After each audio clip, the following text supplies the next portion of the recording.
welcome to Coffee with Claire. So what's the difference between survival, success, and significance? They kind of go in a pattern of upward mobility, right? When you're surviving, you're just getting the house payment done. But then maybe you feel successful because you're not just paying the house bills, but you've got a little bit of extra money at the end of the day. And then what about significance? How does that play a role in things? Well, stay tuned and watch Scott Schilling, the significant expert, show us exactly how to progress from survival to success to significance. As you know, each week on Coffee with Claire, we bring on people who are entrepreneurs, people who give back to the community, and people who like to have fun. Today, I'd like to introduce Scott Schilling. Scott is a speaker, trainer, and business coach extraordinaire. He's an author of 10 books covering topics such as sales, marketing, and training. So please help me welcome Scott Schilling. Woo-woo! Yay! What a great opportunity. Thanks. We're thrilled that you're here, Scott. This is amazing. So, you know, you have had a really successful, celebrated career, and you have done amazing things all over the world. So when you graduated from college with your BBA in marketing and insurance, would you have ever predicted that you would be where you are and experienced all that you've got to experience? No, not at all. The fun of it is taking that path. You know, I did what many folks do. My dad worked for the same company for 46 years. Wow. So I was conditioned, you go to work in corporate America. Mm-hmm. And I know you'll find this hard to believe. About 13 years into it, corporate America changed. Oh, yeah. Yeah. So it was like, wow, what do you do? Now, I learned some great things, and I was with some great people and things like that. But I was a national sales trainer through that period of time. So standing in front of rooms and doing that was a natural thing. So it just kind of led me to that next part of the path. Well, you know, one of the things you're really well known for is your ability to sell from the stage. Can you give our audience an idea of what that means and the benefit of a speaker having someone like you helping them on stage? Well, the reality is everything in life is a sale. You're communicating a message 100% of the time. You're creating a position. I talked to a group here in Dallas last night, and I said, if you don't believe that, ask me to prove it. Okay, prove it. Have you ever been on a date? You made a sale. Well, okay, yeah. Have okay, you ever put a kid to point. bed? You've made a sale. Are you married? You're better at this than you think. See, the whole point. Think of the product. So what about if you don't stay married? What happens with this? Well, it's another sale. Oh, okay. It's a different kind of sale. But the fact of the matter is, so what you have to do in a defined amount of time when you're on stage is ultimately people do business with those they know, like, and trust. So True. you have to have a skill set that develops them getting to know you, getting to like you, and ultimately getting to trust you in a very short period of time, and that they truly understand the benefits that they're going to derive from whatever product that you're presenting. So it's not really dissimilar from a TV show where you're disseminating information. See, because you've got consistent viewers, you've got the trust built. Right. But for me to be effective here today, people have to get to know me, to like me, and trust me so that we can deliver a message that's good for them. Right. Well, you know, you are a business coach and you've worked with a lot of people. You were mentioning to me about a client that you had that grew from 8 million to 80 million in just under 6 years. That is amazing. Yeah. So can you tell us a little bit about that? I mean, I know you can't tell the intricate details or anything, but Well, actually, a big part phenomenal. of it, yeah, it is. It was phenomenal, and it was a wonderful thing to be a part of. But what we did, believe it or not, the foundation of all that is teaching everybody within the company, within the system, to treat others with dignity, respect, and honor. Really? And that's foundational. Wow, I love that. When we first set that in place, when we respect our customer and the customer's needs, wants, and desires, and we put systems in place to make sure that we accomplish that, it actually takes a while. You kind of do this hockey stick. because you're setting that foundation of know, like, and trust. Again, Okay. it's amazing how that keeps on coming up. But it does this, but then all of a sudden the business goes like that. And that's what we were able to do. We served so many people so well. It was just a fabulous ride. So did you find that once you served those people with those foundational, really basics, well, that they were telling other people, and so were you getting a lot of referrals? That's exactly what you count on. The fact is, today's volume is not determined by today's activity. Today's volume was determined by what you did 30, 60, 90 days ago. Today's activity creates volume 30, 60, 90 days from now. Okay. So that's why you have to treat people with dignity, respect, and honor. There used to be a study that said a happy customer tells 3, a dissatisfied tells 11. Well, in this day and age, a happy customer still tells 3, but a dissatisfied tells 11 million. Because really, of social media. Because of social media and everything like that, That right? makes sense, yeah. And so the fact of the matter is, it's even more important today to set that foundational dignity, respect, and honor in place. I love that. And, you know, there's people that you get to work with that are very responsive to what you have to offer, and then there's other people that maybe are not as coachable. Have you ever found that to be true? No, not yeah, of course. I mean, but the fact of the matter is, if you handle people, here's the other point.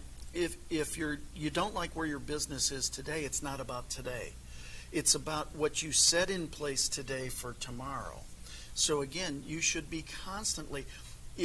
Would I like everybody to do business with me the minute they meet me? Of course I would. But if not today, tomorrow. If not tomorrow, next week. If not next week, next month. If not next month, next year. The point is, if there's not enough business coming in, it's because what hasn't been done to nurture that business along. Everybody's time frame is their time frame. That's fine. Yeah. But let's be good to people consistently, and the more people you're good to more consistently, the more business you'll have. And do you find that there are some people that have a really hard time grasping those basic concepts? Oh, heck yeah. We live in an immediate gratification, me, now society. And most of it's caused by what we used to call a phone, but now it's a texting device, right? Oh, we can make phone calls on this thing too? Yeah, really. I hold it up in meetings and go, this is a phone, right? And so, and I said this to this audience last night, just because somebody sends you a text, it is not your obligation to either read or respond to it at the same time frame they sent it. And if you allow everybody to treat you like that, they will continue to. Mm-hmm. I answer texts and calls as immediately as I can based upon everything else going on in my world. Either it's going to run me or I'm going to run it. Right. So I tell friends, I had a friend, I've got a rule, I shut off my phone at 6:30 at night. I had a friend who said, I texted you last night. And I said, I know you did. That's why you were the first return text this morning. And he said, but I texted you last night. I said, I understand. You text me after my phone shut off, and that's my family time. Absolutely. Right? Well, and you know, it is important for us to set boundaries with people, you know, so we can have a life. And, you know, I don't think there's anything wrong with shutting a device off like that. I think it's brilliant, actually. Well, thank you. You're welcome. I'd like to say that it took me a long time to figure it out, but it really didn't. What it really was is we tend to make things important to us. We tend to make the wrong things important to us. And that's why I'm such a fan of significance and what's really important to us. What's really the meaning behind it all. Yeah. And so that's where the whole significance movement is coming from. Absolutely. And so, you know, you call yourself the significant expert. So tell our audience a little bit about what that really means. Well, what happens is, I think we all strive for success throughout our lives and throughout our careers. And that's awesome. By definition, success is achieving a goal. I'm here today. I'm a success. Yes. I found the building. right? Yes. I mean, that's a success. Yay. Well, then, thank you. I appreciate that. But really, finding the building, it's the significance, the meaning behind finding the building, that we can share this message together, and that we can get more people to see you and your messages and all the greatness that you're having on your show. That's significance. Is how do we take simple success and really turn it into a significant event, meaning the meaning behind the event. So it's survival, it's success, and then it's significance. Right. I mean, how many people, and again, even if we're talking about survival, wouldn't we rather thrive than survive? Absolutely. Right? Well, I think the way you get from simply surviving to thriving is to gain that significance piece, that real meaning piece. When you, it's really funny, one of the quotes that I have in the new book coming out is, when you're there, be there. I know it sounds simple. It's a novel concept, right? But when you're there, actually be there. Like we're doing this show right now, we wouldn't think about having our phones sitting here waiting for a text, interrupting what's going on, doing all those. We're here in this conversation. This is what's important with the people out there right now. Mm-hmm. It's not about all the other things that could distract us. We live in a distracted world right now. We do. We have the ability to take back control, and some of us more mature, that's code word for old, some of us more mature folks understand that it's really about the meaning of it all. Mm-hmm. Yeah, well, you know, there's some people in our audience that grew up where there weren't cell phones. Exactly. What's this thing with a cord on it? Yeah, oh my God! Right. I mean, I had one of the it's first. Got a tail. I had one of the first bricks. Oh, did you really? Oh yeah. I mean, that wow. Motorola was awesome. It was like $5,000 brick. But you could make a phone call from your car. That's right. I never forget my greatest first victory with that phone as I was on the second tee box at Chase Oaks here in Dallas. Yeah. And I actually was on a call and I put it down next to the tee box so that my friend could hear me hitting a golf ball. Oh, wow. And I said, that's because I have a cell phone. Well, you know, you were definitely demonstrating significance. Oh, having yeah. a cell No, that phone was right there. that was a little. I probably Success shouldn't have done that.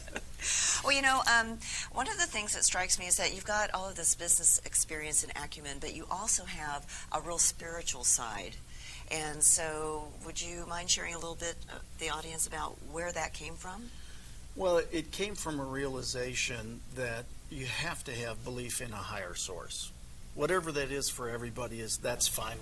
My God says, be a living example. I'll do the heavy lifting and conversion. So what I realized through a lot of events, I don't think I'm the only one who's had a lot of great ups and equally as great downs.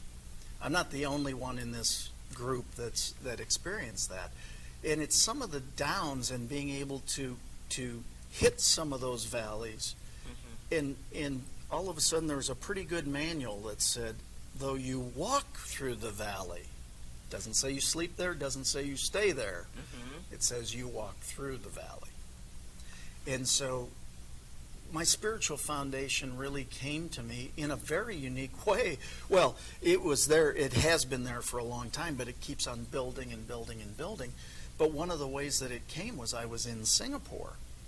And I was about to speak to, at the time, the largest audience I had spoken to, 5,000 people. Wow. And I said, God, I need a prayer. And all of a sudden he said, here it is. And it was, Lord, allow the words that I share here to positively impact 100% of the lives in this audience positively in one way, shape, or form.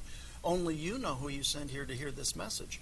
Allow me to do the best I can to deliver that message, be a vehicle and of service to you. It was like, wow, where'd that come from?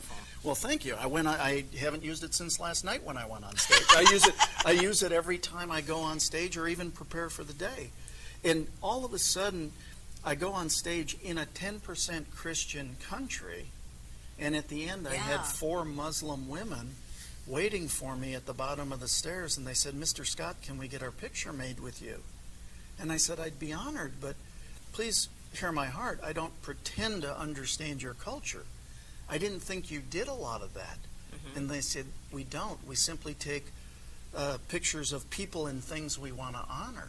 Wow. And I said, wow, that's really nice. Why would you want to honor me? And they said, because you made us cry. Oh. And I said, well, why would you want to honor me because I made you cry? And they said, because for the first time in our life, you encouraged us to have faith. You didn't try to convert us. For that, we honor you. So I've used this in many different situations to this point. What if those 4 women were married to the worst terrorist in Southeast Asia? No way to prove this, no way to disprove this. Right. What if they said, I met one Westerner, one Christian? It wasn't so bad. What if, because of that, some heinous act was either lessened or wasn't done at all? Again, no way to prove it, no way to disprove it. What if we were just all the living example Jesus has asked us to be? What could we do in this world? And it set such an impression from that time in Singapore that I've just carried it through and intensified it ever since. Yeah. Well, I mean, you've got a life purpose that states to inspire and empower others to serve humanity through living their life's purpose in spirit, love, and joy. So what brought you to the point of having that bold life purpose statement? Well, again, we've all been put on this earth for a lot of really good reasons. And when you start to, I've been very fortunate. I've had 19 different mentors that I've invested in, wow, who have then invested in me. And one of the things I said to them was, don't hold back. Give me everything you got and I won't keep it. I'll teach it to the folks that are my students. And so to inspire and empower only makes sense because it's about inspiration, entheos, enthusiasm of God's Spirit, to be able to empower others to live their life's purpose so that I can live mine. See, when I'm helping you with your purpose, I'm on purpose. So it makes it really easy when you say, Scott, would you join me on my show? Well, let me run it through my life purpose statement to inspire and empower others to serve humanity through living their life's purpose in spirit, love, and joy. It's absolutely congruent. It becomes the filter. Spirit, closer to God than I've ever been. Love my wife, my family, my friends more than I ever have. Joy, this is joy, right? So again, you've got to have those. You've got to have that defining path to filter out the things that aren't congruent with who you are or what you should do. Yeah. So you've coached a lot of business people through your very, very amazing career. Thank you. Yes, and I'm sure that they're all very excited that you helped them because, you made a big impact. If you were going to give our viewers some business advice, what's something that you would give maybe an entrepreneur, somebody that might be just starting out? Well, one of the things, if you're an entrepreneur, first of all, I congratulate you because 70% of all new business, all new revenue or all new jobs are entrepreneurial, and 50% of all new revenue in this country. We need you. So I'm a fan of yours right out of the blocks. But what you really need to do is find your why. Why are you doing what you're doing? Because there's going to be people that might not believe in you as much as you do. And you have to have that belief. That's the other reason for Spirit, quite frankly. You have to have somebody to defer to that can help you. But the other side of that is really getting in there in such a way that you just know, you flat-ass know why you're doing what you're doing. Mm-hmm. And it'll keep you driving through the tough times. And so that's the greatest thing, is understand why you're doing what you're doing. I say a lot in my talks, when you got a big enough what and a strong enough why, the how shows up. Most people look for the how. How am I going to do this? How is this going to happen? Right. It's the wrong question. What do you want to do? Why do you want to do it? If those are strong enough, the how shows up. That's it. Exactly. Well, Scott, thank you so much for being here today. We My really pleasure. appreciate it. How can our audience members find out more about you? Well, I try to complicate that as much as I possibly good. can. My website is scottschilling.com. It's my name. And one of the things that I always offer is my personal email address, Scott@scottschilling.com. Again, I try to make it really hard to get in touch. And I welcome people to reach out because, again, my email signature itself says, please let me know how I can be of service to you. Yes, it does. And I mean that. How can I be of service? So hopefully this was of service to you. Absolutely. Well, thank you so much for being here. We appreciate pleasure. it. How do you balance fun with responsibility at work? Well, I have friends that I go out with after work, happy hours. I do fun stuff with my daughter, hiking, working out, reading, listening to music. That's fun. So what are some of the fun things or aspects about growing a business? What are the fun things about growing a business?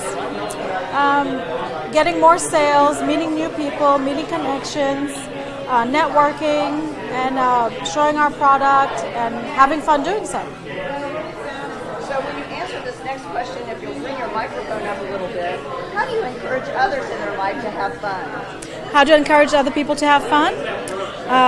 Well, I tell them to go out and meet some new people, go hiking, work out, take some trips around the world and the U.S., and also just take life easily. Don't sweat the small stuff. What advice I would give somebody that's struggling to have fun? You got to think outside of the box. You've got to understand that life is changing all the time, and only you can make it fun and happy for yourself. So tell us a little bit about your business or your passion. So my business is water treatment. I know everything about water. Everything I didn't want to know, I know. And I have fun explaining to customers and vendors what we do, how we treat water, how we resolve issues in the water. So I really enjoy doing the technical side of it. So if you had a happy dance or a happy stance, what would that look like? If I had a happy dance or stance, I think that's what it would look like. I'm not sure though. So in the flurry of our very busy lives, I encourage you to step back and take a look at success and significance. If we can make that subtle shift in our minds, we can open up a world of possibilities. So if you want to watch archived shows of Coffee with Claire, join us on WBTVN/channel/Coffee with Claire. We're also on Roku and Apple and Google Play. And always remember to follow the fun. I'll see you next time.